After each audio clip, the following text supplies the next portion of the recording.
We're in Acts chapter 23, if you want to turn there. We're running out of Acts. We're getting through it. The story continues to accelerate and get pretty interesting. This is, again, a model of the Antonia Fortress that is at the Israel Museum. If you crop it just right, you can't see the sidewalks and the trash cans that are outside the model. So I tried to make it look as real as possible by cropping it a little tight. And you can see the steps leading into this fortress, which apparently is referred to as the barracks in several places, and we'll see that as we go through the text today. So there's that picture. Okay, one of the words we're going to see in the text today is this Greek word diakonos, which is translated young man. My question was, are we talking about a 10-year-old, a 12-year-old, or are we talking about somebody older? The Greeks, a lot of times in their language, they're very specific in the words. We know that with agape, right? So there's several forms of the word love in Greek. And I knew that there were some different words for child or young man, that sort of thing. So I did a little research, and as best I could find, this is believed to be a male aged somewhere between 20 and 40. The time of life immediately preceding social adulthood. So when we see that, and we see that reference in the text, we'll have a little bit better understanding of how old this person was.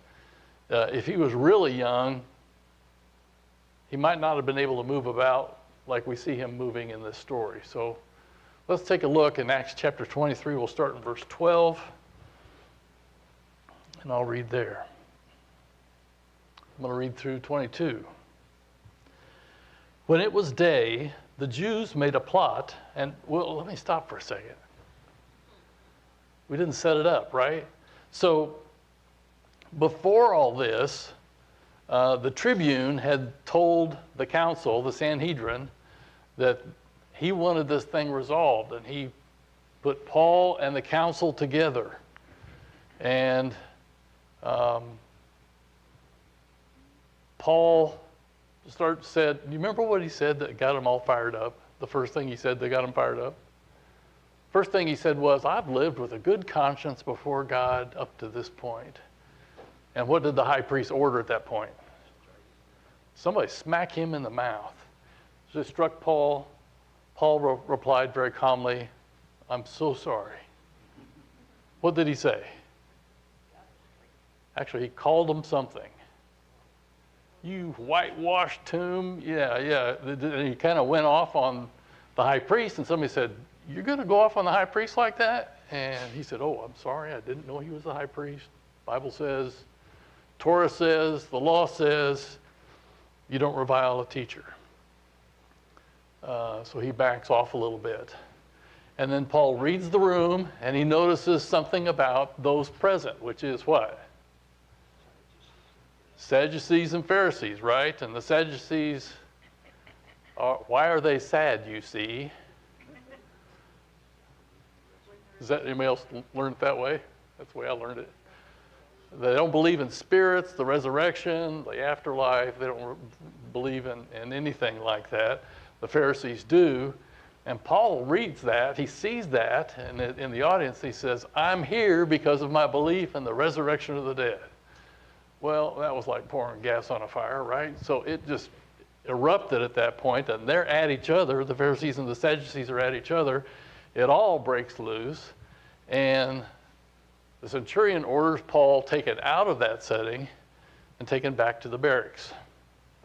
And he goes back there, and the next night, if we look there in let's see here, verse 11, who came and talked to Paul? The Lord came, stood beside him, and said, take courage. Take courage, for as you have testified to the facts about me in Jerusalem, so you must testify also in Rome. Okay, so we set that up. Let's pick it up in verse 13 or verse 12. When it was day, the Jews made a plot and bound themselves by an oath neither to eat nor drink till they had killed Paul. There were more than 40 who made this conspiracy. They went to the chief priests and elders and said, "We have strictly bound ourselves by an oath to taste no food till we have killed Paul. Now therefore you, along with the council, give notice to the tribune to bring him down to you, as though you were going to determine his case more exactly. And we are ready to kill him before he comes near." Now the son of Paul's sister heard of their ambush. So he went and entered the barracks and told Paul. Paul called one of the centurions and said, "Take this young man to the tribune, for he has something to tell him." So he took him and brought him to the tribune and said, "Paul the prisoner called me and asked me to bring this young man to you, as he has something to say to you." The tribune took him by the hand and going aside asked him privately, "What is it that you have to tell me?" And he said, "The Jews have agreed to ask you to bring Paul down to the council tomorrow, as though they were going to inquire somewhat more closely about him. But do not be persuaded by them, for more than 40 of their men are lying in ambush for him, who have bound themselves by an oath neither to eat nor drink till they have killed him. And now they are ready, waiting for your consent." So the tribune dismissed the young man, charging him, "Tell no one that you have informed me of these things." This would be a great movie. But this was real, right? So the plot is, this is the next day, so it's just like a short time after when they haul Paul out, it says the next night Jesus spoke to him, and then it says day. So it's only been like a day, maybe 2 days, before the whole stink before the council. And these Jews make a plot. What do they say? What was their oath that they made? We're not going to eat or drink. Our life hangs in the balance until we kill Paul, right? None of us are going to do this. And it was like 3 or 4 guys that made this up. It's 40 Jews. It says more than 40. A good group of men have taken this oath to kill Paul. Don't you find this interesting that, or maybe they thought that they were acting according to Torah, but this seems like completely backwards to the commands that we read in Torah. I mean, why would a Jew kill somebody in cold blood? Well, I guess they believed he was a blasphemer, and they weren't really violating any laws. But in any case, they made this plan to kill Paul. Who did they tell? Who did this group of 40, who did they tell about their plot? Yeah. And they said, "Now listen, here's what we're going to do. You say to the Romans, to the tribune, that you want to examine Paul more closely, that you've got more questions for him. You send for him, and as they bring him, we're going to kill him on the way." And so they engage these religious leaders in this as well, the chief priests and the elders. And they tell them that they have been bound by an oath. Who heard this plot? You see the camera kind of panning to the left to the fence, right? And there's this young man there. Who is it? Yeah, Paul's nephew, his sister's son. And I did some digging.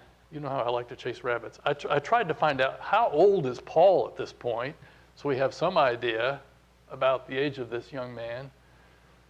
We really don't know when Paul was born. The dates are iffy. There's nothing really to connect him to a hard date. A lot of people believe he was maybe in his 50s, maybe late 50s at this point. But it's really only conjecture, right? We don't really know for certain exactly how old Paul was. in any case, his nephew, and the word there is Niakonos, this young man, somewhere probably between the ages of 20 and 40, overhears this whole plot. And then what did he do? Who does he go tell?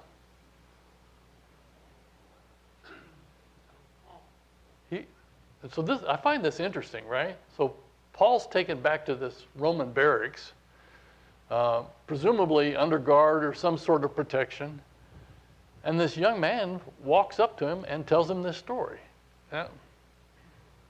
And you know, nobody stops him. Apparently Paul was there under some freedom, probably because he had said, I'm a Roman. And so they weren't going to confine him and bind him. So young man goes up to Paul, tells Paul the story. What does Paul do at that point?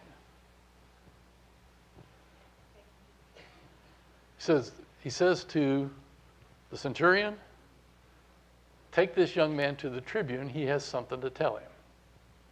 Okay. Which is what happens. The centurion takes him. What does he say to the tribune? It's kind of an uneventful statement, right? The prisoner Paul told me to bring this young man to you to tell you something. And you kind of get this picture because it does kind of paint this a little bit. Paul called one of the centurions and said, take this young man to the tribune, for he has something to tell him. So he took and brought him to the tribune and said, Paul the prisoner called me and asked me to bring this young man to you, as he has something to say to you. The tribune took him by the hand and going aside him, said privately. So you kind of get this. You know, he takes the boy and he says, I say boy, 20-year-old maybe, we don't really know. He takes him, he says, tell me what this is about. What have you got to tell me? And the boy, the young man, relays this information to the tribune and says, you know, they're lying in ambush. Don't be persuaded by these Jews that are coming to you. And it says, so the tribune dismissed the young man, charging him, tell no one that you have informed me of these things. And you just kind of see him telling him, don't tell anybody what you just told me. Now go on. And there's a little bit of a kindly side, you know, it just seems like the way the tribune's dealing with this young man. He's not being really firm like you think a soldier might be to somebody. He's having a conversation. So he sends the boy on his way. Tell no one that you've informed me of these things. Okay, let's continue on our story. Let's read 23 through 35.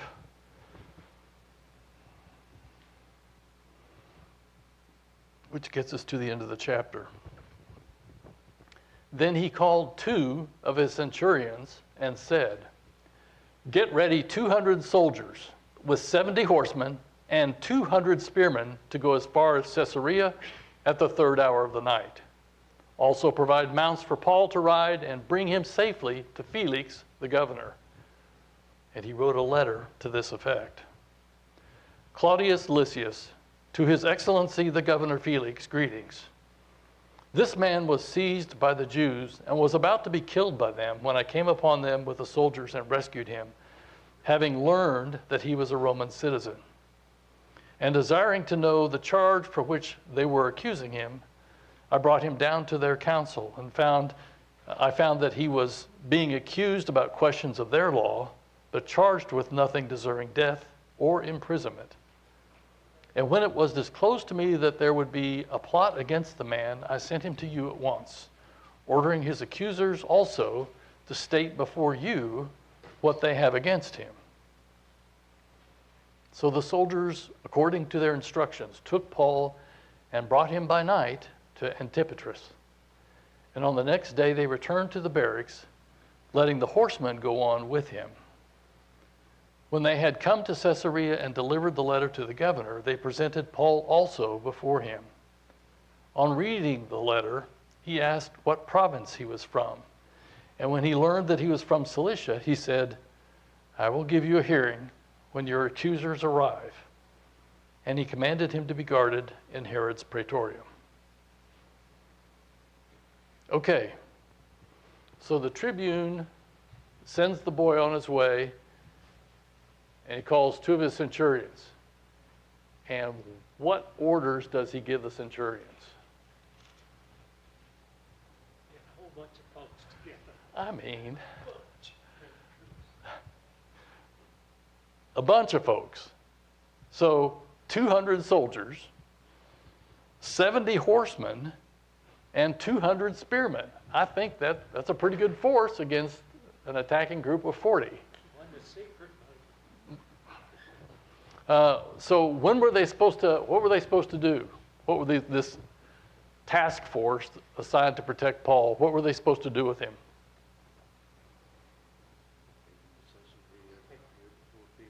Take him to Caesarea to appear before the governor Felix at what time of night? Third hour of the night, so 3 in the morning. Test. Thank you, Mike. 9 o'clock, roughly, because the NIV actually says 9 o'clock. They do the translation for us. Yeah, so the Jewish day started at 6 p.m., about sunset. So it would have been, the third hour of the night would have been 3 hours on top of 6, roughly, or about roughly 9 o'clock. Does anybody else's Bible say 9 o'clock? Or just NIV? So about 9 o'clock. They're supposed to go to Caesarea Philippi. So where's, just roughly, where's Caesarea Philippi again? We were there in chapter 19. You remember roughly where it's located? It's on the coast, right? Coast of the Mediterranean. So it's kind of northwest of Jerusalem, up on the coast. So pretty good distance for them to travel by night. I don't think anybody's going to be messing with, how many? 200 soldiers, 70 horsemen, 200, 470 people. I don't think anybody's going to mess with them. Jeff, it's about 58 miles from Jerusalem to Caesarea. Good, yeah. Thank you. We're going to look at a map here in just a second, but yeah, so it's more than just a casual, let's walk over there. It's going to be a bit of a journey for them. Okay. What was the tribune's name? We kind of looked at that earlier. Claudius Lysias. Sounds like a really good Roman name, doesn't it? Claudius Lysias. And what did he write? He wrote something. What did he write?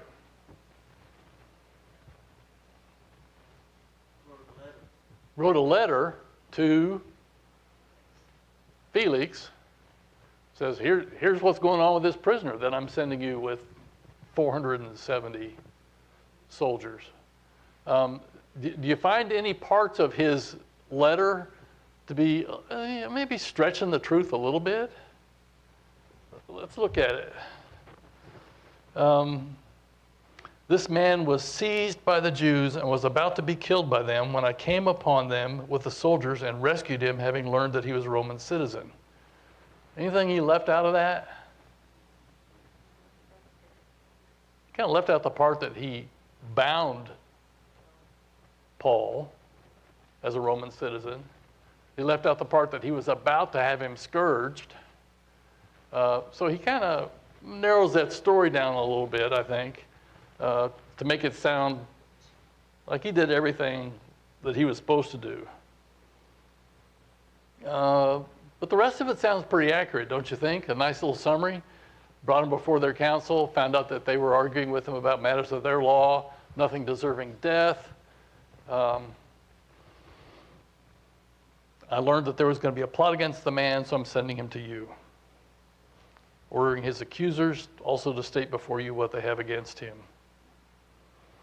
So soldiers pack up, they take Paul, and they get how far? We're going to look at the map here in a second. They get to what city? Antipatris. It's about halfway between Jerusalem and the coast where Caesarea Philippi is on north there a little ways. So they made about half the trip that night. So roughly 30 miles, a pretty good hike. Any hikers in here? I mean, if you're hiking in the Ozarks where you got lots of hills and you're stepping it off pretty good, I'm thinking of my younger days, I might be able to cover 20 miles if I was really stepping it off. Does that sound about right? So this is through the desert, 470 soldiers and Paul, 30 miles in the night, starting at 9 o'clock at night. No headlights. And no headlights, thank you. Their flashlights were not working that great. So yeah, it was, I'm sure they were ready to call it a night by the time they got to Antipatris and made camp. The next day, how does the force divide itself? Verse 32.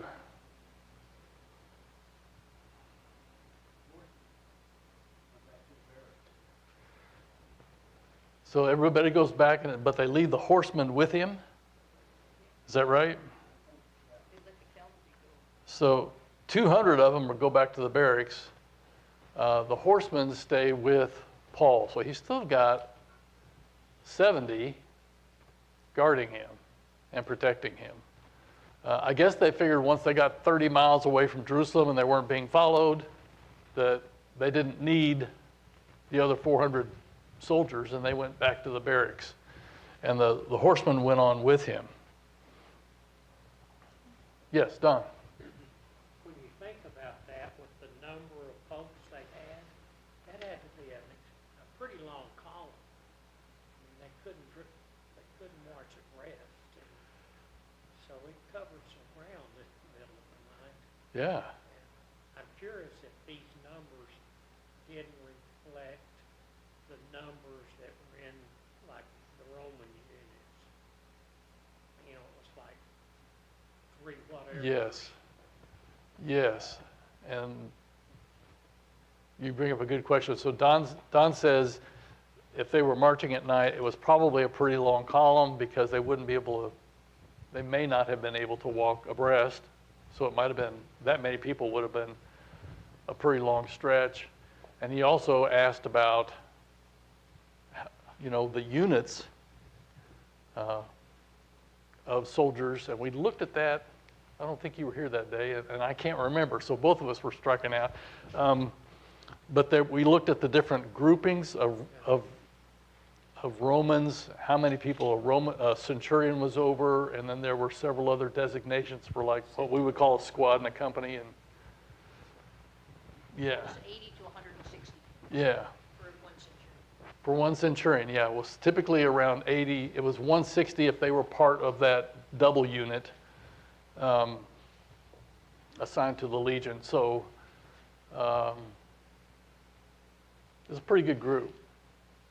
And you presume, at least I would, that with all that was going on in Jerusalem, that they would not have emptied the Antonia fortress to send these people with Saul. So there's probably a pretty good number of folks left behind, too, to continue to provide support there in Jerusalem. They did it at night. They did it at night, yeah. You would have loved to have seen the look on those Jews' faces, right? That see this like huge company of soldiers walking by. I wonder if they starved to death. Yeah, I wonder if because they said they weren't going to eat or drink until they had killed Paul. So yeah, Couldn't do it before the end. yeah. So they get to Antipatris. Here is a model of a Roman cavalryman and his horse, so you get kind of an idea. 70 of those guys against a force of 40 would, especially these are trained military individuals, soldiers, probably wouldn't have been much of a fight, and I'm sure they felt fairly confident that they could protect Paul going forward. These are some Roman pilums. The middle two, they call them javelins too. So these middle two you'll notice have really narrow points on them. Any idea why? Those are really narrow points. I'm sorry? They're armor piercing. These are armor piercing rounds, right? So they carried these pilums or javelins with really small tips on them here because they would go right through armor. And the other interesting thing I read about this particular weapon is that once it was used, that narrow shaft on the front was designed to bend so that the weapon was useless to the enemy after it killed one of them. Yes? I read an article that talked about that they could also, when they hurl these at those guys, a lot of them, the shields were partly wood, they weren't all.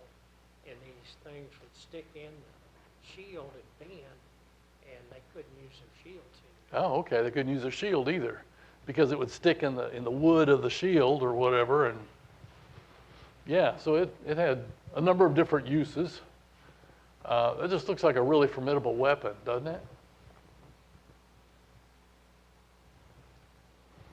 I found it interesting that they designed weapons to pierce armor even back then. Yes, Don?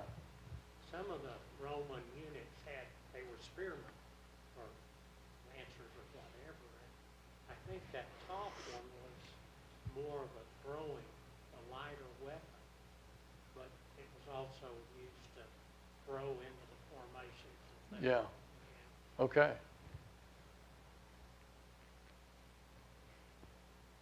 So here we are. Here's Jerusalem right down here. Actually, I think I've got an arrow for you. There's our arrow. So there's Jerusalem.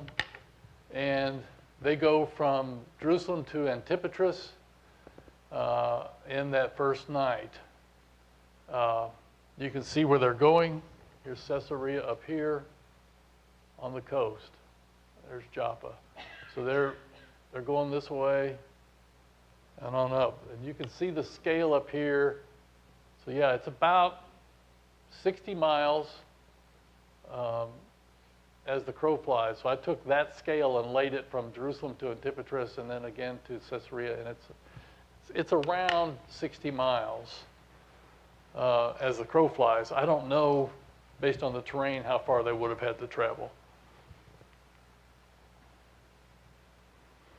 Okay, let's pick it up in 32. We read this already. They return to the barracks, that one group. They go to Caesarea to deliver the letter to the governor and present Paul to him, and he says what? What does Felix say?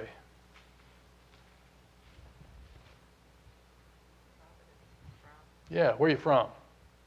He says, Cilicia. He goes, okay, I will hear your case when your accusers arrive. And he commanded him to be guarded in Herod's praetorium. And I think I've got just enough time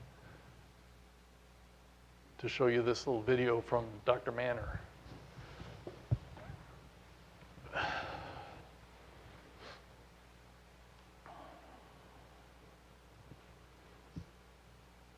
On a certain level, the hearing between Paul and the Jewish authorities at the direction of the Roman commander didn't go well.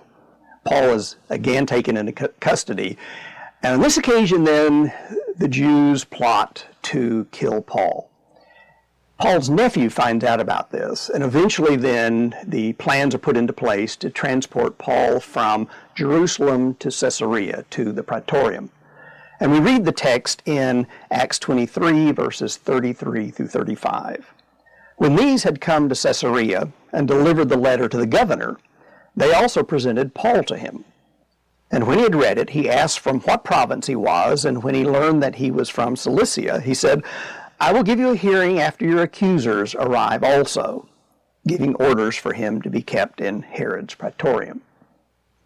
The praetorium is an interesting place. The word is a transliteration out of the Greek, and it originally referred to a military commander's command tent in the field. But it eventually morphs into a reference to a governor's palace. the residence, sort of the White House or the governor's residence in a state or something like that. And archaeology has discovered the praetorium at Caesarea, and it's really quite an impressive structure, even in its remains. The photograph here shows the remnants of that praetorium, projects into the sea on the left-hand side, and then the right-hand side, where you see the columns, is also part of that praetorium. There was a part that was on the mainland, and then there was a part that jutted out into the oceans.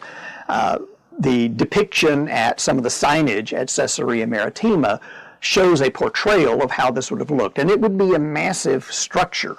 This eventually had become, from the time of Herod, who built this, it was the official residence of the prefects and the governors of Palestine, Pilate, for instance, and they would live here. They would make their trips into Jerusalem as the need would arise, but otherwise they would be living on the seaside resort.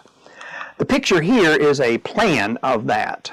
And as we look at the portrayal, you'll see on the left-hand side, that part that projects into the ocean, those were the private quarters of the governor.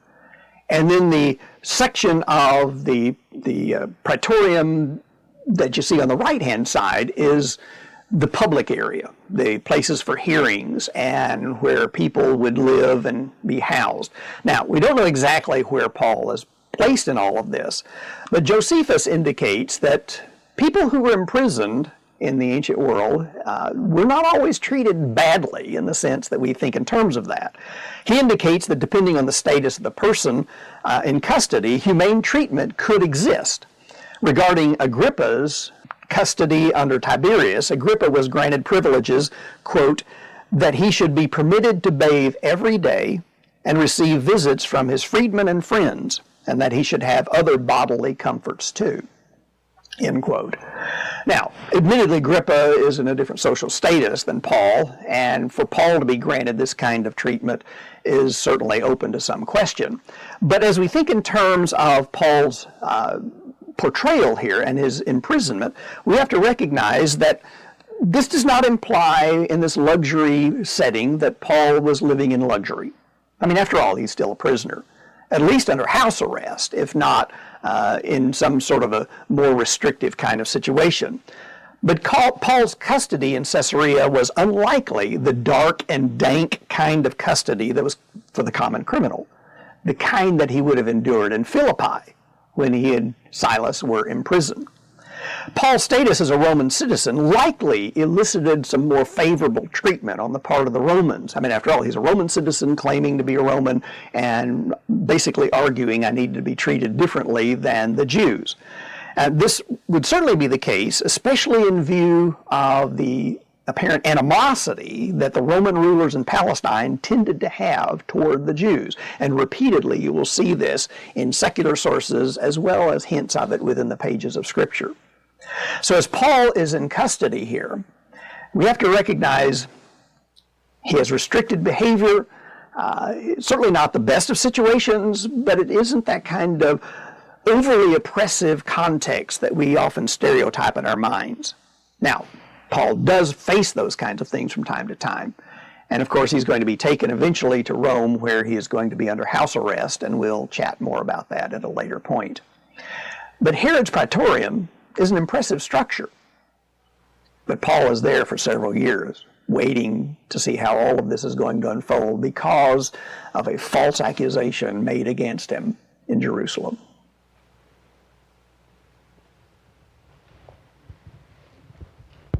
Looks like a beautiful place, doesn't it? So this is where Paul was kept for a period of time. We're going to look at this a little further when we get into the next lesson in chapter 24, and that's where we'll pick it up next week. Thank you all for your comments.